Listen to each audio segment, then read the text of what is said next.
ওবায়দুল কাদেরের অসুস্থতা নিয়ে অপুর আবেগঘন স্ট্যাটাস, যা সোশ্যাল মিডিয়ায় আলোড়ন সৃষ্টি করেছে।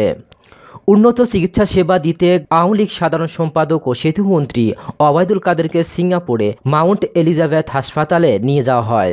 সেখানে হাসপাতালের ইন্টারভেনশনাল কার্ডিওলজি বিভাগের সিনিয়র কনসালটেন্ট ও প্রিন্সিপাল অধ্যাপক ডক্টর ফিলিপ কহের তত্ত্বাবধানে তার চিকিৎসা চলছে। আওয়ামী লীগের সাধারণ সম্পাদকের অসুস্থতার নেতাকর্মী, সাধারণ মানুষের পাশাপাশি ব্যতীত হয়েছেন বিনোদন তারকারা। সুস্থতা কামনা করে অনেকেই সামাজিক যোগাযোগ মাধ্যমে পোস্ট করছেন। প্রিয় নেতার জন্য ভক্তদের প্রার্থনা করার অনুরোধ করেন ঢালিউডের জনপ্রিয় অভিনেত্রী অপু বিশ্বাস। অপু বিশ্বাস বলেন, আমার প্রিয় ভক্তগণ, আশা করি তোমরা সবাই সুস্থ আছো, তবে হয়তো আমার মতো আপনাদেরও মনটা ভালো নেই।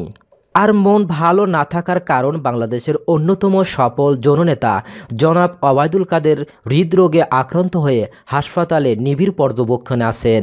তার এই অবস্থা আমি সহ সকলেই শঙ্কিত। তার সামান্যতম অনুপস্থিতি আমাদের অনেক ক্ষতির কারণ হয়। তিনি যেমন সফলভাবে তার মন্ত্রিত্ব পালনের মাধ্যমে দেশকে এগিয়ে নিয়ে যাচ্ছেন, তেমনি প্রধানমন্ত্রী দেশনেত্রী শেখ হাসিনার সহযাত্রী হিসেবে আমাদের তথা পুরো দেশবাসীর কল্যাণ করে যাচ্ছেন। প্রিয় নেতার জন্য ভক্তদের কাছে দোয়া চেয়ে অপু বিশ্বাস বলেন, তিনি যেন দেশের মানুষের আরও কল্যাণ বহু বছর আমাদের মাঝে থাকতে পারেন, সেই প্রার্থনা করছি। আর আশা করি আপনারা সকলে জননেতা জনাব ওবায়দুল কাদের মন্ত্রী সাহেবের সুস্থতার জন্য সৃষ্টিকর্তার নিকট প্রার্থনা করবেন।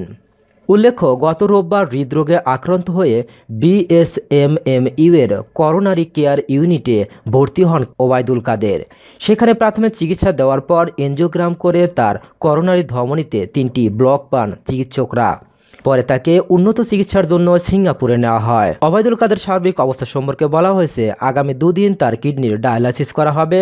আগের চেয়ে ভালো আছেন তিনি, তবে শরীরে ইনফেকশনও কিছুটা ধরা পড়েছে, তবে এটা জটিল পর্যায়ে নয়।